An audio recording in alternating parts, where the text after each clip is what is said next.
श्रीराम श्रीराम श्रीरामचन्द्र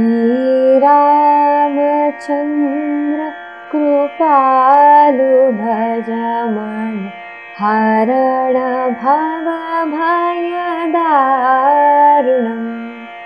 श्रीरामचन्द्र कृपालु भज मन हरण भव भयदारुणम् नवकञ्जलोचन कञ्जमुखकर कञ्जपद कञ्जारुणम् श्रीरामचन्द्र कृपालु भज मन हरण भव भयदारुणम्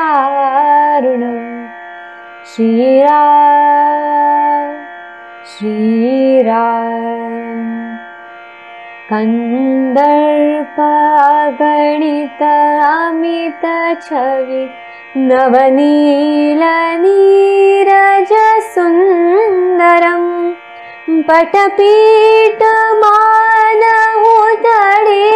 रुचि शुचि नौमि जनक सुतावरम् श्रीरामचन्द्र कृपालु भज मन हरण भव भयदारुणम् श्रीरामचन्द्र कृपालु भज मन हरण भव भयदारुणम् नवकञ्जलोचन कञ्जमुखकर कञ्जपद कञ्जारुणम् श्रीराम श्रीराम श्रीराम श्रीराम श्रीराम श्रीराम।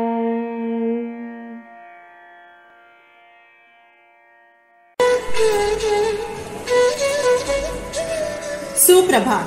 संस्कार भारतीचे हे पुणे केंद्र आहे. आज मंगळवार 7 जुलै 2020 म्हणजे भारतीय सौर 16 शार्वरी नाम संवत्सर शालिवाहन शके 1942 आषाढ महिना शुक्ल पक्ष द्वितीया तिथी.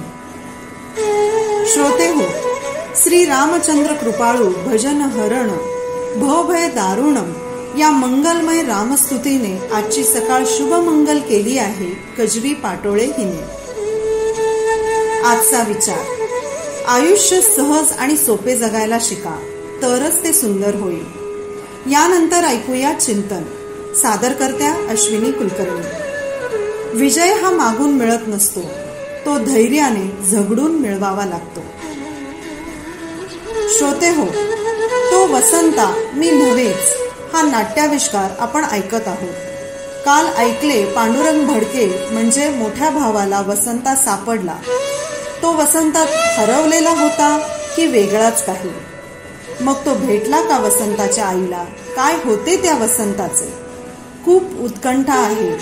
तर ऐकूया पुढचा भाग वसंत भडकेंच्या तोंडातून, तो वसंता मी नव्हेच या नाट्यभागातून. बघा मंडळी, हा असा मी वसंत भडके पुण्याचा निघालोय तासगावच्या वसंत भडकेच्या आईला भेटायला. विचित्र आहे ना? पण मंडळी, मला ओढ लागलेली आहे ती तासगावची, की आपली आई एका मुलासाठी किती वाट बघते आणि आपण जाऊन तिला भेटून सांगावा आणि तिची कडकडून भेट घ्यावी. तिला सांगावं, तो मी नाहीयेच. माझा जन्म पुण्यात झालेला, तुझा मुलगा इथं तासगावला जन्मलेला, मी तो कसा असेल हे सगळं तिला सांगावा. या ओढीनं मंडळी मी त्या दिशेला निघालो. झालं होता होता आमची गाडी तासगावच्या दिशेला लागली. मंडळी, जसा तो माझ्याकडे आला आणि वेळेचा अंदाज त्याला आला नाही, तसं आम्ही निघालो आणि वेळेचा काय अंदाज यायला नाही. आम्हाला वाटलं 8-9 वाजेपर्यंत इथे पोहोचू आम्ही. पण मंडळी 10 वाजून गेले. अंतर ज्या 7-8 तासाचं आहे ते गाडीने जायचं. तर मी पहिल्यांदा जात होतो, मला काय गाडीचा अंदाज वेळेचा यायना. आणि 8 वाजले 9 वाजले. म्हणलं अरे आपण उशिरा जाणार यांच्या घरी. आणि आपण त्याला विचारलं नाही की 10 लोक आम्ही येतो, एवढ्या लोकांची राहायची सोय आहे का, त्याचं घर किती मोठं हे मला काहीच माहित नव्हतं मंडळी. मग म्हणलं ठीक आहे आता निघालोच आहे. तेव्हा काही मोबाईल पण नव्हते रिंग करायला. तर माझ्या मित्राला म्हणलं बाबा गावात आल्यानंतर गाडी लांब थांब, त्याला एकदम 8-10 लोक दिसायला नको, त्याला प्रेशर येईल, अरे एवढी लोक आणली. मी एकटाच जातो म्हणलं त्याचं घर सापडलं की, आणि अंदाज घेतो त्याचं घर किती मोठं आहे. आणि त्याला कल्पना येतो बाबा आम्ही 8-10 लोक आहे, आम्ही इथं लॉज करतोय गावामध्ये, आणि सकाळी भेटायला तुला येतो, तिथे व्यवस्थित सोय होईल आमची. आणि म्हणून गावाकडे आम्ही गेलो, चौकशी केली. तर तो माणूस प्रसिद्ध व्यक्तिमत्व पांडुरंग भडके, ते सावळज गावचे माजी सरपंच पण आहेत. आणि चौकशी केलं लगेच कळलं, काय सरळ जा म्हणे त्या गल्लीत, आणि त्या डाव्या बाजूला जे दिसतोय वाडा, तो भडक्यांचाच वाडा आहे म्हणले, पांडुरंग भडके. तुम्ही जा तिथे. आणि रात्रीची काय रस्त्यात वर्दळ नव्हती. आम्ही गेलो तर मी एकटा गेलो, गाडी लांब उभी केली, चालत चालत गेलो. ती मंडळी गावात जो वाडा असतो गावामध्ये सगळे जुने वाडे, तर त्याला एक दिंडी दरवाजा म्हणतात, तसा दरवाजा आहे. आतमध्ये सगळी मंडळी माझी वाट बघत बसली असावी, कारण मला कुजबुजून बोलण्याचा आवाज येत होता. मी दारावर खटखट आवाज केला आणि ताबडतोब आतून मंडळी सगळी पळापळीचा आवाज आला. सगळे जे एकत्र माझी वाट बघत होती, सगळे बायका मंडळी मुलं असतील, ते सगळे आपापल्या घरात चिडचूप झाले. आणि पांडुरंग भडकेने दार उघडलं. तो शेतकरी माणूस, नुसता पायजामा घातलेला, वर उघडा बांब्या होता. दार उघडलं आणि मला रागवल्यासारखं रागवलं, भावाला रागवलं, अरे किती उशीर, आम्ही वाट बघतोय कधीची, 11 वाजून गेलं ना आता. तर मी म्हणलं असा प्रॉब्लेम आलाय माझा, आमचा दौऱ्यावर मी नाही आलेलो, दौरा कॅन्सल झाला म्हणून आलोय, आणि एकट्या याच्यासाठी आलोय की आम्ही 8-10 लोक आहे, पण आपली राहण्याची सोय इथं होती का नाही एवढ्या लोकांना, तुमचं घराची कल्पना नव्हती, तर आम्ही लॉज करणार आहोत. फक्त तुम्हाला कल्पना द्यायला की आम्ही आलोय, सकाळी भेटतो, गावात लॉज बघतो आणि करतो. अहो काय येडं का काय म्हणला तुम्ही, अरे आपलं घर किती मोठं आहे म्हणलं यात. आणि ते मला असा 5-6 खोल्यांचा वाडा त्याने दाखवला, मध्ये मोठं अंगण म्हणलं, सगळ्या खोल्या रिकाम्याच आहेत म्हणलं, तुझ्या तर हक्काची खोली किती का ती, असं मला दाखवतोय तू. तर म्हणलं बरं. मग मी सगळ्यांना आणू, सगळ्यांना होईल ना व्यवस्थित, सगळं म्हणला, अंथुरणं पांघुरणं सगळं भरपूर आहे आपल्याकडे, घेऊन ये, आम्ही वाटच बघतोय. झालं म्हणलं मी पुन्हा गेलो, तो माझ्या मागं उघडाच आला, आणि आमची जीप बघितल्यावर म्हणला येऊ द्या. मी जीप मध्ये बसलो, बिचारा चालत हात दाखवत त्याने त्याच्या वाड्यापर्यंत जीप आणली. जीप आल्या आमच्या सगळ्या बॅगा त्याने स्वतः उतरून घ्यायला लागला घरात. म्हणलं आम्ही घेतो, नाही तुम्ही आमचं पाहुणार आहे वसंत, तू पहिल्यांदा आला इतक्या वर्षाने, आणि माझा सत्कार तिथं झाला. आम्ही सगळे इकडे तिकडं विखरलो, इकडच्या तिकडच्या गप्पा मारायला लागलो. आणि माझी चौकस नजर आईला शोधत होती, की बाबाची आई कुठे, जिच्यासाठी आपण आलोय, तिला सांगायचं मी तो नाही वसंत भडके, म्हणून मी तिला शोधत होतो. पण ती काय कुठं दिसतच नव्हती, कोणीच दिसत नव्हतं. पण आज बायकांचा कुजबूज, मुलांचा असा आवाज येतो. ठीक आहे, आमची जेवणाची व्यवस्था असं किचन रूम मध्ये सतरंजी टाकून बसवलं आम्हाला, आणि जेवायला ताटं वाढल्यानंतर जेवायला मुलगी आली एक वाढायला आम्हाला ताटांमध्ये. तर मी तिच्याकडं पाहिलं, म्हणलं ही प्राची. म्हणलं प्राची ताई, आमच्यामुळे उशीर झाला तुला झोपायला, आम्ही जरा उशिरा आलोय म्हणलं. तर तो म्हणलं तुम्ही काय एवढं ह्याने बोलतो, तुम्ही ओळखता का हिला. अहो म्हणलं आता काय, म्हणलं रात्री 11 वाजून गेले, ती वाढती म्हणून म्हणलं. बरं. आणि तुम्ही म्हणलं आता अजून एक मुलगा आहे म्हणलं, तो तिथं झोपलाय कोपऱ्यात, तो तुमचा का, प्रवीण का काय तुम्ही नाव, तुमचं कसं नाव लक्षात. म्हणलं मी नाटकवाला, एकदा कोणी काय सांगितलं ना आम्हाला लक्षात ठेवायची सवय असते, तो प्रवीण म्हणलं, लगेच लक्षात येतं म्हणलं. आणि छोटा तर पंकज म्हणलं, तुम्ही बरोबर आणलाच होता. म्हणले पंकज तुमच्या लक्षात आहे. म्हणलं नाटकवाला माणूस, आम्हाला पाठांतर करावं लागतं, त्यामुळे लक्षात ठेवायची आम्हाला सगळी सवय, तुम्ही बिचकू नका. तरी मी इकडं तिकडं बघायला लागलो. तो मला म्हणला आईला शोधताय ना. मी म्हणलो हो. म्हणलं कसं ह्या माणसाने मनात लोक आईला बघताय ना. म्हणलं हो. तो म्हणला इथून 3 किलोमीटरवर आपली शेती आहे, हे गाव आहे, गावात हे आपलं घर आहे, आणि 3 किलोमीटरवर आम्ही बांगला बांधलाय म्हणला. पण तिथं आपले म्हशीचा गोठा आहे म्हणलं, 20-25 म्हशी आहेत म्हणलं, गाया आहेत, आणि तिथं आई आणि आपले गडी माणसाची राहायची सोय केली. तर आई गड्यांवर आणि जनावरांवर लक्ष ठेवा म्हणून आई तिथंच असते रात्रभर. सकाळच्या आम्ही आईला डबा बिबा घेऊन जातो, तो दिवसभर शेतात असतोय. संध्याकाळी झोपायला आम्ही येतो, आई तिथं असते. आम्ही सकाळी दारा काढतो, ते दूध घेऊन आपलं डेअरीवर जातं चितळ्यांकडे म्हणली, तर ते चितळ्यांचं दूध घेऊन मी येतो. असा आपला व्यवसाय म्हणले, दुधाचा साईड बिझनेस. आणि द्राक्ष तर आहेतच आपले. तर आपल्याला सकाळी आई भेट. आता तुम्ही निवांत झोपा, सकाळी उठलं की 9ला आम्ही सगळे निघू, तेव्हा आमच्या बरोबर या आई भेट. मंडळी, सकाळ कधी उजळते असं मला झालं. चला जेवण झालं तर म्हटलं आता तुमची झोपण्याची व्यवस्था मी प्रत्येकाला सांगतो, कोणी कुठं झोपायचं. तर त्याने आमची महिला मंडळी होती, ती तुम्ही इथं झोपा. त्याची मिसेस वगैरे तिथे, मुलं जिथं होती तिथं आमची मुलं आणि आमच्या मिसेसला झोपल की तुम्ही इकडे झोप. मला म्हणले तुमची रूमची जागा इकडे या, इकडे. माझी बॅग उचलली आणि त्या रूमच्या दारात ठेवली. मी आलोच म्हणले, तुम्ही चला आत, कॉट आहे, मी खाली झोपतो, तुम्ही कॉटवर झोपायचं बरं का, मला खाली झोपायची सवय. ठीक आहे म्हणलं. मी आत गेलो, तो बाहेर गेला. मला वाटलं तो गेला, येईल थोड्या वेळाने. मंडळ मी त्या घरामध्ये प्रवेश केला आणि उजवीकडच्या भिंतीवर पाहतो तो काय, अहो माझाच फोटो ना, फक्त मी मिलिटरीचा ड्रेस घातलेला, पण मीच तो. आणि खाली लिहिलेलं वसंत भडके. मंडळ मी चाटच पडलो, माझ्या अंगावर रोमांच उभे राहिले.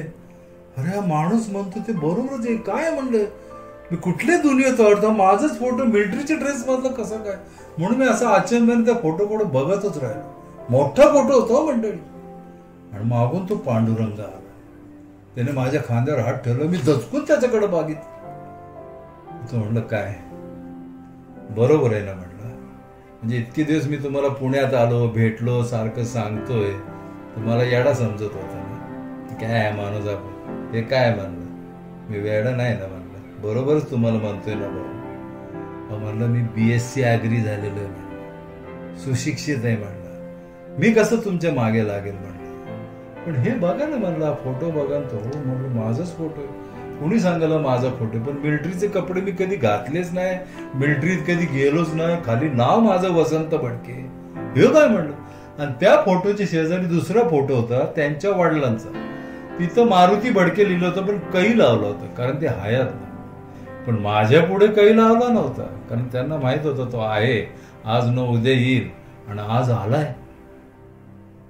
मंडळ मी त्याला सांगितलं हा चमत्कारच आहे बाबा, मला आठवत नाही काय मागच्या जन्मीचा असेल नसेल, पण हा मी नाहीये म्हणलं. मी उद्या आईला आपण सांगूया, मला कधी सकाळ होती ना आईकडे जातोय असं. झोपा मंडळी. मंडळी सगळे झोपले, पण मला काय झोप येईना. आता आपण पुण्यात फ्लॅटमध्ये राहणारी माणसं, मला झोप येणं थोडं, आणि मला टॉयलेटला जायची इच्छा झाली, तर कुठं जायचं मला काय सुधरे ना. हा माणूस घोरायला लागला म्हणलं, शेतकरी माणूस दिवसभर दमला असेल तो घोरायला लागला.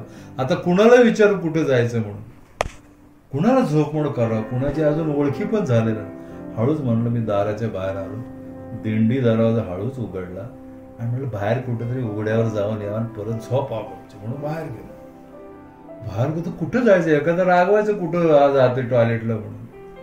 तर अंदाजानेच मी डावीकडे वळा, तर तिथे एक कुत्रं बांधलेलं होतं, काळं कुत्रं. आणि ते कुत्रं लगेच उठलं, शेपटे हलवा लागले फटफट फटफट फट, आणि माझ्याकडे जीभ काढून असं असं करायला.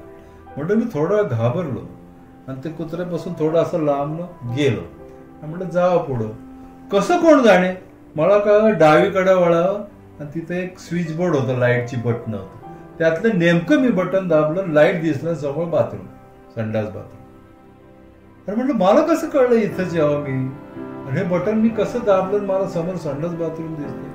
मंडळी मी गेलो, छानपैकी फ्रेश होऊन आलो आणि पुन्हा आपल्या जागेवर झोपून विचार करायला लागला, सारखं त्या फोटो कडे बघायला लागलो. माझाच फोटो राव, काय हे जादू आहे का काय, का मागचं पुनर्जन्म आहे माझं, काय मला काय कळेलच मंडळ.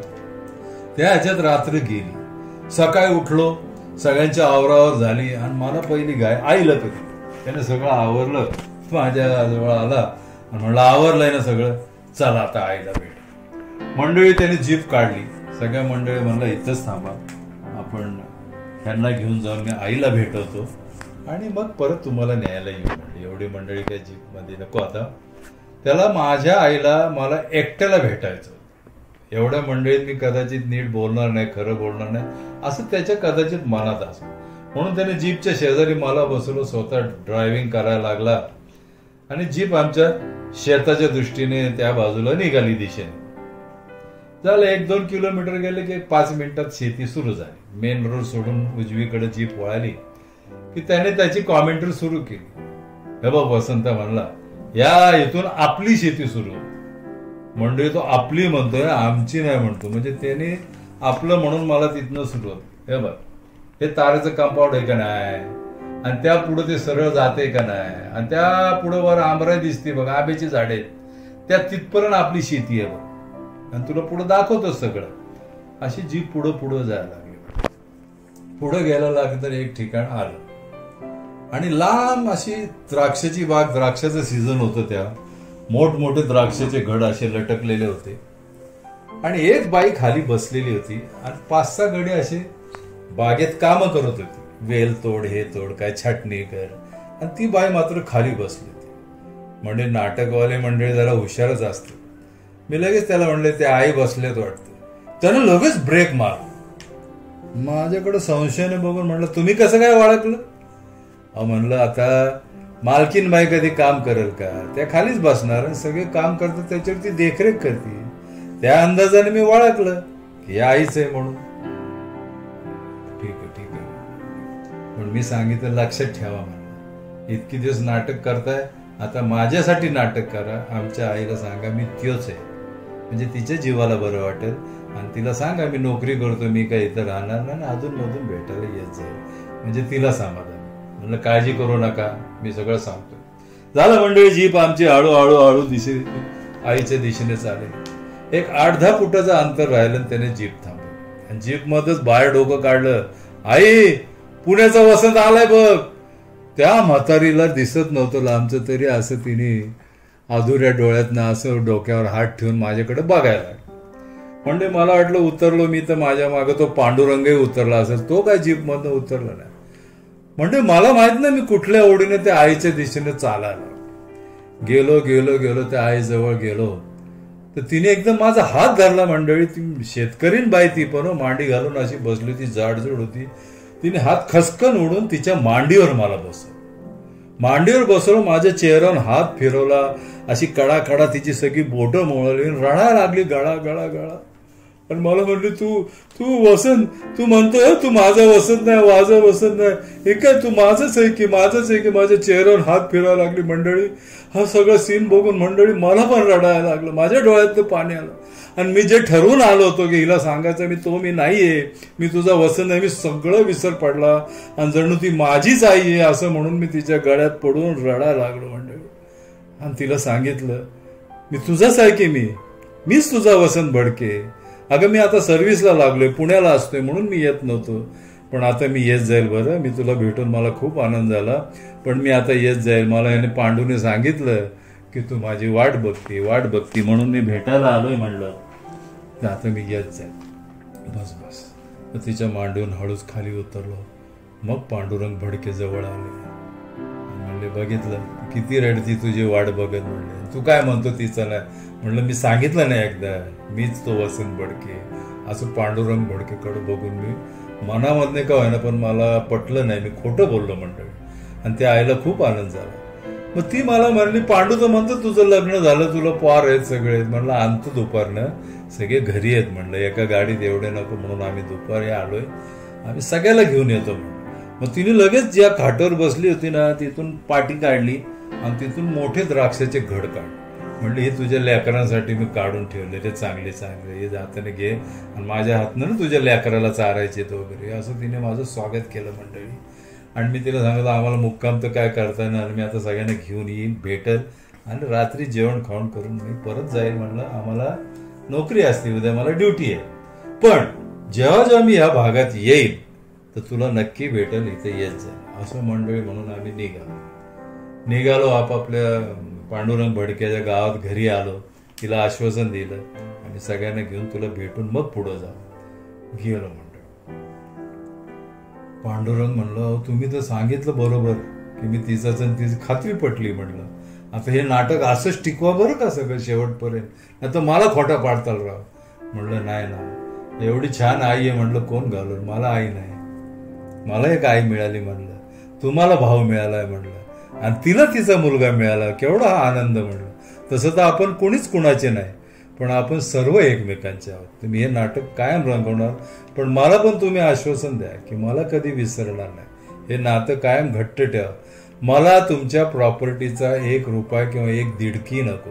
देवाच्या तरी जे माझं आहे ते सगळं व्यवस्थित आहे, आपलं रिलेशन ठेवा. अशाने आम्ही आपापला निरोप घेतला मंडळी. पुन्हा आम्ही निघालो. त्याने माझ्या मिसेसला, माझ्या मित्राच्या मिसेसला, मुलांना कपडे धपडे आणले, सगळ्यांना साड्या आणल्या, सुनांना सगळ्यांची ओटी भरली. मला कपडे आणले, तू पहिल्यांदा घरी येणार आहे, माझ्या मुलांना कपडे आणले. म्हणलं अरे तुम्ही पहिल्यांदा आला. आणि सगळ्यांना हसत खेळत त्याने घेऊन गेला आणि म्हणलं आता या, पुढच्या वेळेला नक्की या. म्हणजे आम्ही पुन्हा निघालो.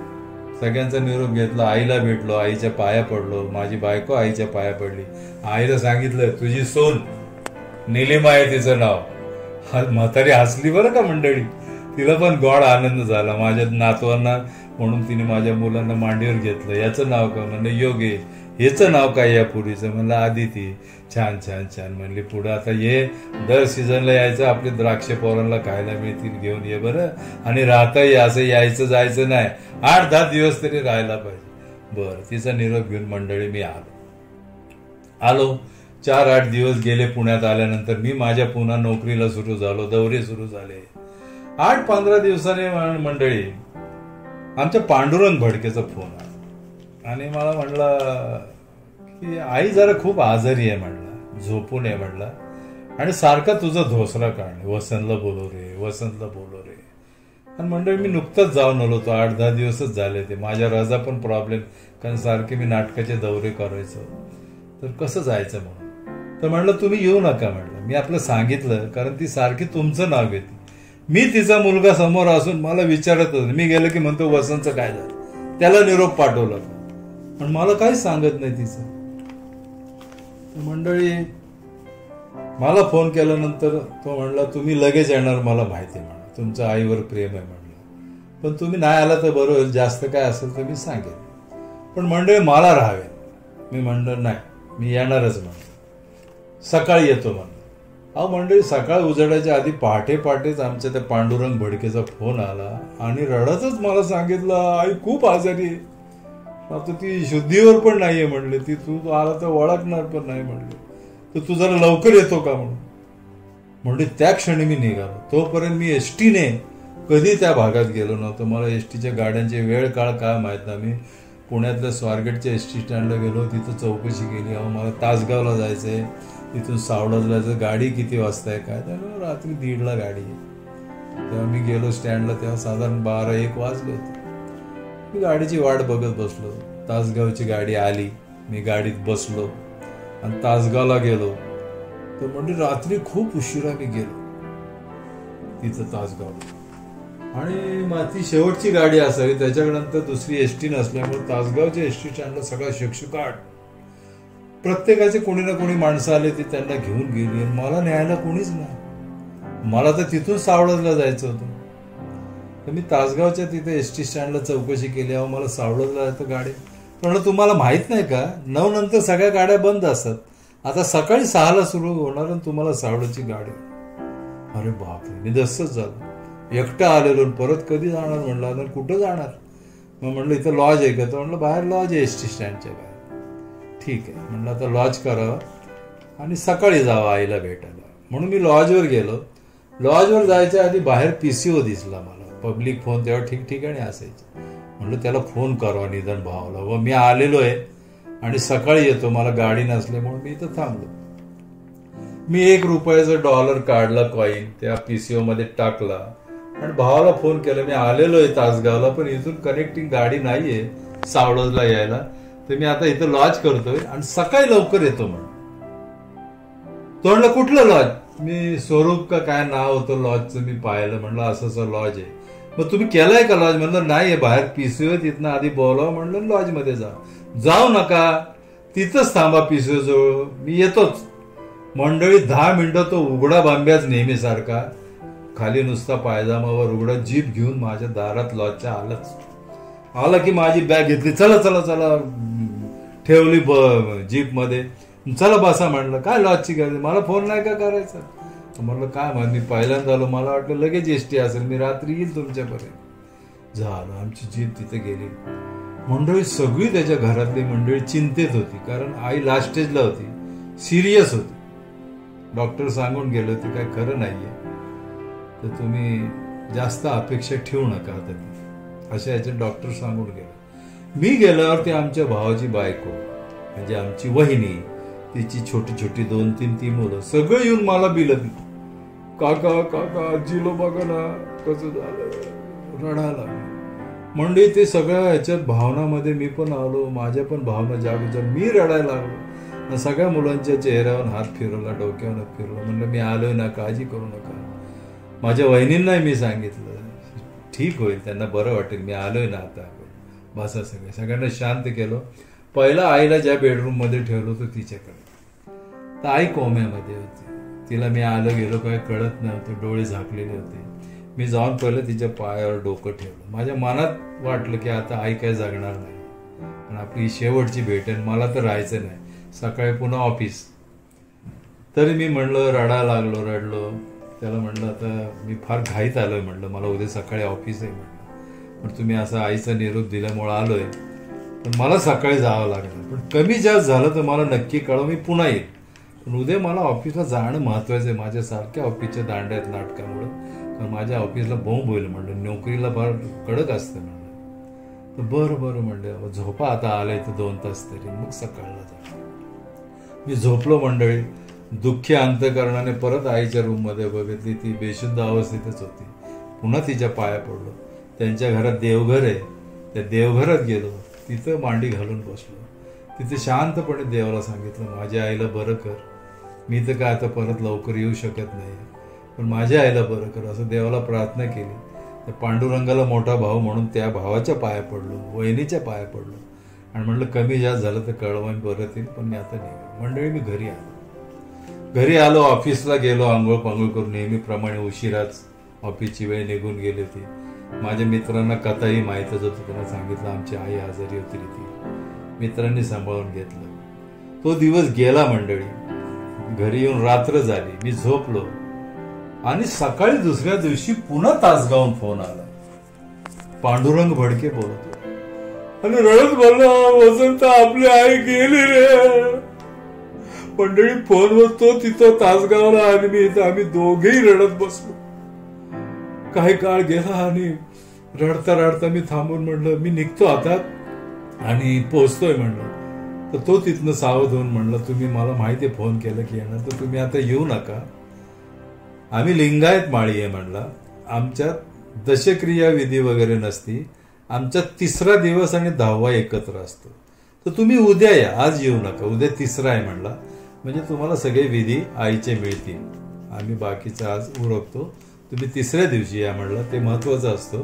3ऱ्या दिवशी आमची दशक्रिया असते. ठीक आहे म्हणलं, मी उद्या येतो म्हणलं. मंडळी आता मला एसटीचे सगळे प्रॉब्लेम माहीत असल्यानंतर मी पहाटेच एसटी स्टँडला गेलो. म्हणलं वेळेत जायला पाहिजे, 3-4लाच घरात निघालो, आणि पहिली जी एसटी मिळाली त्या एसटीने डायरेक्ट तासगाव सावळत आणि गेलो. मंडळी ते घरचा लावाजामान, ते दृश्य बघून मी हादरूनच गेलो की आपला भाऊ किती मोठा आहे. अहो तो गावचा सरपंच, RR पाटलींचा क्लासमेट मित्र म्हणलं, ते दारामध्ये मोठा टेंट टाकला होता, आणि 5-25 4 व्हीलर अशा रांगेने लागल्या होत्या, पांढऱ्या शुभ्र गाड्या. मी हादरलोच, कुठल्याला आपण म्हणतोय माझा भाऊ आहे माझी आई, केवढं मोठं व्यक्तिमत्व आहे म्हणलंय, ह्यांना कोणाला खरं कळत हाणतीलच मला, कोण वसंत आहे येतो सांगतोय आमचाच भाऊ आहे म्हणून. तरी मंडळी म्हणलं आलो तर आता जायला पाहिजे, म्हणून मी गेलो तर मंडळी त्यांच्या बंगल्यात शिरल्या सगळे नातलग जवळचे जमले होते, राडारडी चालली होती, आणि मी गेल्यानंतर ठरल्याप्रमाणे सगळे येऊन मला भिडले, काका आई गेलं ना आपलं सोडून, आई गेलं ना. मंडळी मी पुन्हा रडत बसलो. थोड्या वेळात गुरुजी आले, त्यांचे लिंगायती रिवाजाप्रमाणे त्यांचे ते जंगम येतात, ते भगवी वस्त्रवाले, शंख फुंकणं, त्यांनी विधी सुरू केला. सगळी 10व्याला जायची तयारी, त्यांच्यात पूर्ती क्रिया असती. घरासमोरच त्यांची शेती होती. ते शेतातच आईला एक ठिकाणी पुरलेलं. आता तिथं हा विधी करायला जायचा. मंडळी, मी थोडं साशंक झालो, बाबा आपण कोणी नाही, हे सगळे आपल्याला सारखे बिलकतात. आता आई गेली जिच्यासाठी आपण 8 तास धरून आतापर्यंत इथं आलोय सारखा, आपण थोडं आलिप्त व्हायला पाहिजे. म्हणून त्या गर्दीतून हळूहळू थोडं गर्दीत मागच्या बाजूला झालं. तेवढं त्या गुरुजींनी आपली जंगमने पूजा मांडली आणि रीतीप्रमाणे म्हणले, कुठे धाकटा?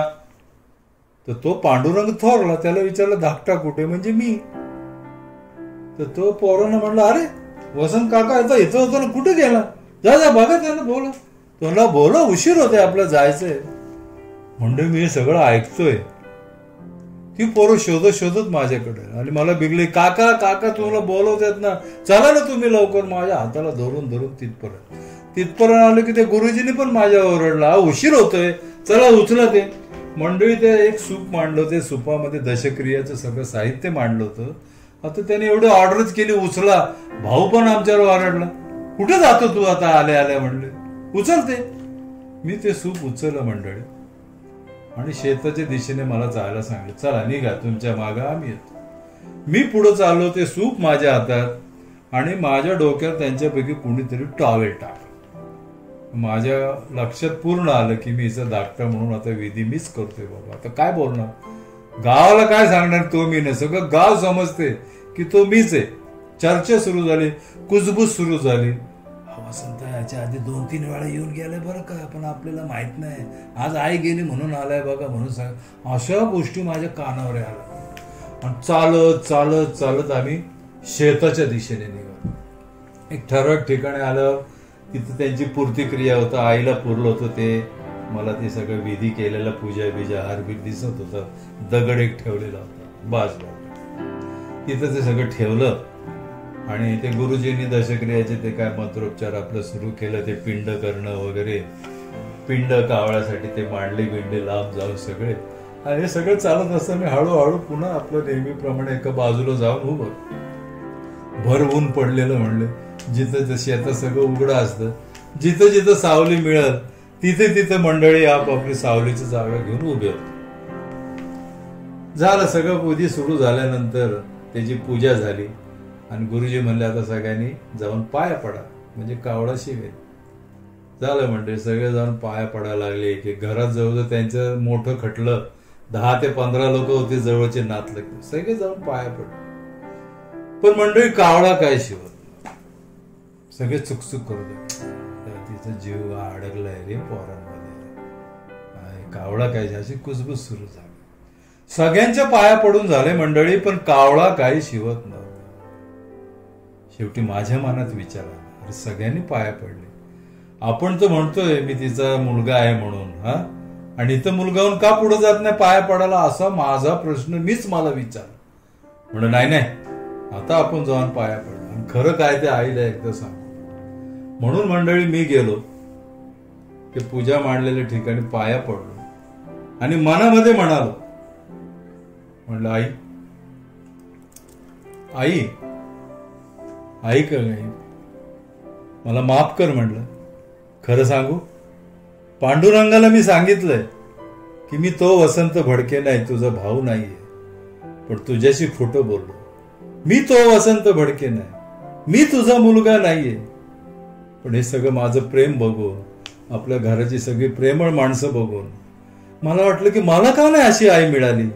माझी आई तर लहानपणीच गेली, पण होती की कालपर्यंत, आणि मला तिचा सहवास मिळाला नाही, असं मंडळी मी मनात बोलत होतो. आणि आईच्या पाया पडलो, तिला म्हणलो की पुढचा जन्म आहे का नाही मला माहित नाही, पण पुढचा जन्म जर मला देवाने दिला, मी देवाला प्रार्थना करल ह्याच माऊलीच्या पोटी मला जन्म दे, ह्याच सावळच मध्ये माझं लहानाचं मोठं पण होऊ दे, आणि असेच भाऊ आणि भाऊजाई आणि त्याची मुलं मला मिळू दे मंडळी. असं मंडळी मी म्हणालो आणि पिंडीला कावळा शिवला. सगळ्या आजूबाजूच्या लोकांनी टाळ्याचा कडकडाट केला की अरे ह्याच्यात आईचा आत्मा गुंतला. आणि मग मंडळी, सगळ्या मंडळींना कळलं की हाच त्यांचा मुलगा आहे. तेव्हापासून आज ह्या गोष्टीला जवळजवळ 30-35 वर्ष झाली. ते सगळं अख्खं गाव मला तोच वसंत भडके म्हणून म्हणते. आणि प्रत्येक वर्षी द्राक्षाच्या सीझनला मी त्यांच्या घरी 8-15 दिवस विथ फॅमिली जाऊन आम्ही राहतो. त्यांच्या मुलांच्या लग्नाला मी अटेंड झालो, माझ्या मुलांच्या लग्नाला ते अटेंड झाले, त्यांच्या नातवांच्या बारशाला वगैरे मी गेलोय, माझ्या पण सगळ्या कार्यक्रमाला ते आलेत. असा हयात हा कार्यक्रम आज तागायत चालू आहे. आणि मग मी त्यांच्या घराच्या दिशेने निघालो. मंडळी, घराच्या दिशेने निघाल्यानंतर पुढचा चमत्कार तुम्हाला सांगायचं.